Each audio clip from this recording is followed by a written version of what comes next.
Yeah, I think we got one here, guys. Oh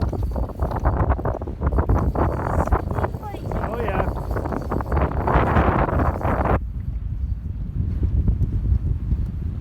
Hopefully we reel it in before we crash into shore.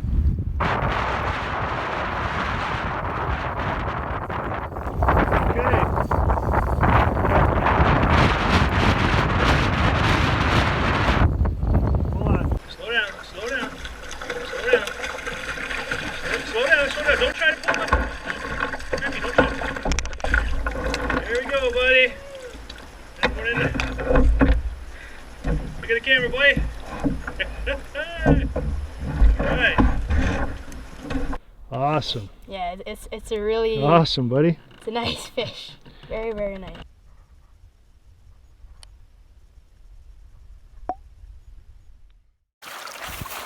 Well, buddy, some beaver dams you just can't get over, huh? Stress me not this one. Well, we're hung up on this one.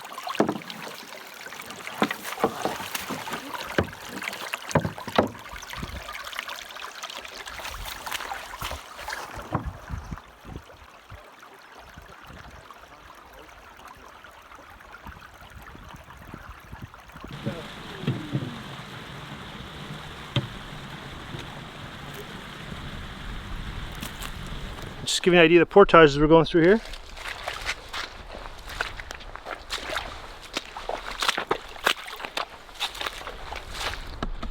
That's some of the spring trails, spring portages that you deal with in the woods here.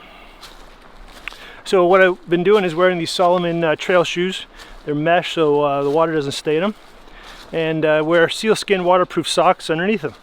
And they go up to my knee, so in and out of the canoe is pretty good. It seems to be working well. These things hold up really well.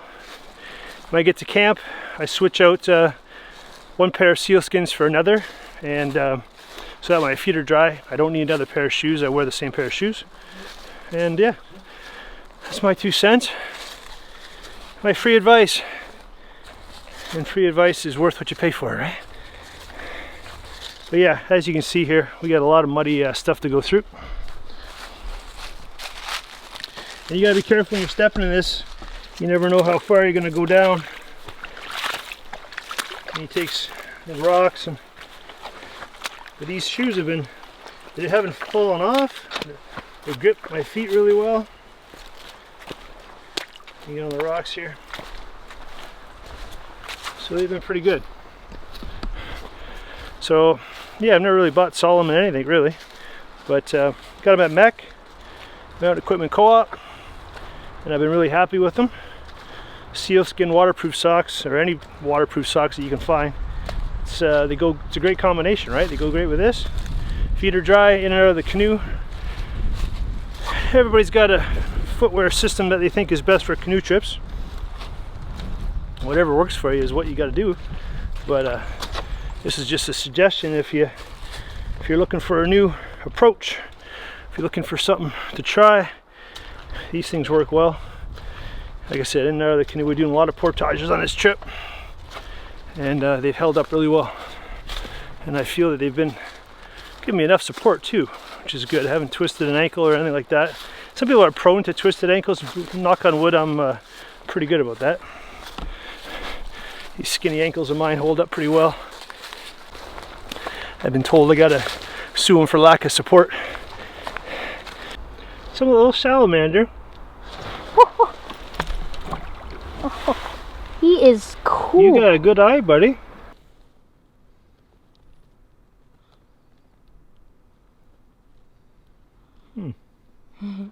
Well, this is not a good sign. This is what happens when a beaver dam breaks. So this was flooded not too long ago. So it's going to make for an interesting portage. I just have a bad feeling. That's where the breach took place in the beaver dam.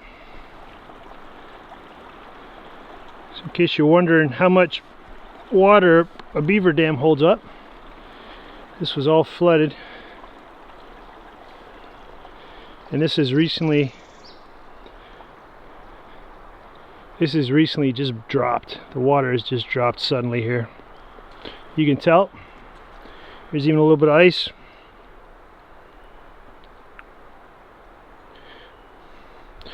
So you're looking at a big stretch of area where the water was as high as the top of that dam, suddenly has flooded, and I have a bad feeling all that water that has just flooded through there is heading down to where the portage is. So I have a feeling we're getting back in our canoe. This should be interesting. So this is what happens when a beaver dam suddenly gives way. This was all. You can see how the trees were alive. You can hear Bill. Yeah, we see you. So this is the portage that we would be taking, and you can see how all the trees are still alive, and you can see the amount of water that's flooded in here. It's unbelievable. So this is what beavers are up to. Busiest beaver. So in case you're looking for who was responsible for this mess, this is the beaver dam. Beaver Lodge is there, the dam's over here. Yes, this is the beaver lodge. So these guys are in there laughing at us. That dam is holding back about 5 feet of water. If that thing burst, we'd be in trouble, Griff. Isn't that amazing? All these trees here are going to be dead very soon. And this whole area has been flooded. And the trail that we're supposed to take goes here. So we're getting back in our canoe. And yeah, we'll try to follow the portage in our canoe. But this is the result of when a beaver dam collapses or is breached. And you can see all the water has now flooded this whole area. Inner layer of bark, because take a look, when they bring a tree close, that one I showed you where they... So I just wanted to reflect on the past year. When I put the first installment of this video out, it'll be my 20th video for my channel. This trout fishing trip last year was my first video that I posted on YouTube for the purpose of having a YouTube channel. So it'll be 1 year anniversary, I guess, on June 3rd was when I uploaded my first video. And so the first video of this trip will be my 20th. And I just want to say thanks to all my subscribers and my people who follow my channel. It's been going well by my standards. And I think last I checked, I'm almost at 7,000 subscribers and close to 200,000 views for the channel, which passes my goals and expectations in my first year of having the channel. So I was really happy about that, and I just wanted to say thanks to everybody. It's much appreciated. I enjoy doing this, and I enjoy seeing my own progress and the improvements in my videos, and hopefully that continues. And yeah, this has been a great trip. It's been 10 days out in the Ontario wilderness, and it's been amazing. I've been able to watch my 11-year-old son Griffin reel in lake trout after lake trout. Beautiful scenery, beautiful weather, good friends, Bill and Wes, along for the ride and enjoying themselves and having fun, and you know, everybody with their busy lives hitting the reset button. It's kind of nice to see everybody just get out here in fresh air and just enjoy the simple things like making breakfast and getting up under or going to bed underneath the stars. And I mean, the weather's been unprecedented for this long, for me anyways. I've never had a stretch like where the weather's been this good. For this trip I used my 16-foot Prospector from Swift. It was great. Helped my back out a lot. It's a very light boat, comes in at 34 pounds. Prospector model is kind of your do-it-all sort of canoe model. It's a symmetrical design, which means that you can turn it backwards and paddle it backwards if you're a solo paddler, or if you have two people, you paddle it straight on. Really stable, you know, for fishing and taking your children out and pets out. So that's why I chose a Prospector model. For me, kind of does a little bit of everything. There's other models that, you know, they say track better or cut through the waves better or cut through the water better, more touring models. But a lot of those are asymmetrical designs, and you can't spin around to go solo. And I like having that option. Some of those come with a kneeling thwart that you can adjust your position and move forward a little bit more in the boat to paddle solo. But I don't know. I like having the option of switching around and basically using the front seat as the back seat, and just distributes your weight better in the canoe, and it's nice to have that option. So as much as this is a pricey canoe, it's the same design as my pack boat, if you haven't saw that review already. So I posted that review a couple weeks ago on my pack boat, and this is the identical build, the Techstream carbon package, basically the lightest canoe that Swift Canoe makes. And you know, it's pricey, there's no doubt about it, but everybody has their things, right, that they spend their money on. And I always joke that I told my wife, if this is my midlife crisis, it's still cheaper than buying a Corvette or something, right?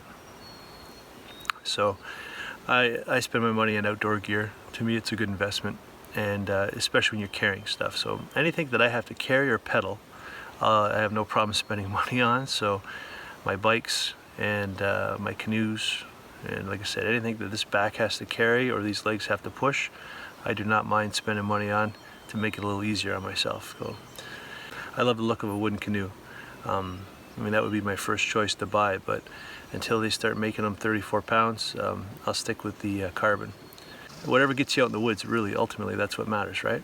So, and Bill and Wes, they rented one, and I rented one pretty much all my life. I mean, I'm just splurging now later in my years of doing these trips, because now I'm going to be doing them more often. I have some time, our kids are getting a little older, so I plan on doing these trips more. I can justify buying a canoe. If you go once a year, like Bill and Wes, there's no reason why they would ever think about buying their own canoe.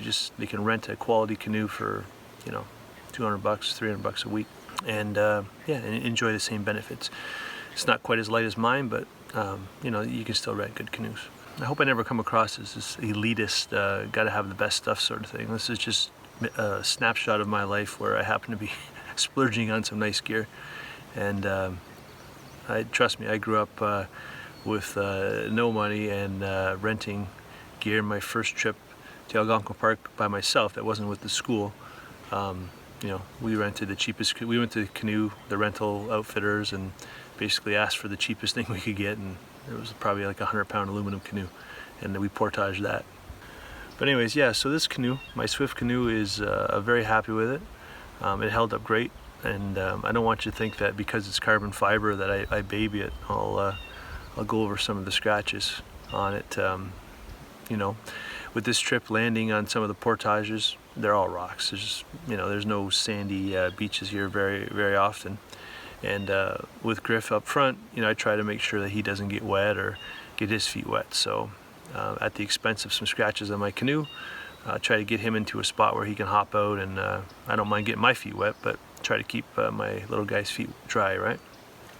So yeah, we got scratches on the hull. My decal scratched up. There's some scratches on the side. Those are all you know, battle scars, and well earned. It's a tool for me. I didn't buy it to put on a mantle and just look at it and think it's pretty. I spent the money. I'm going to use it. It's going to get scratches on it, but I'm very happy with it.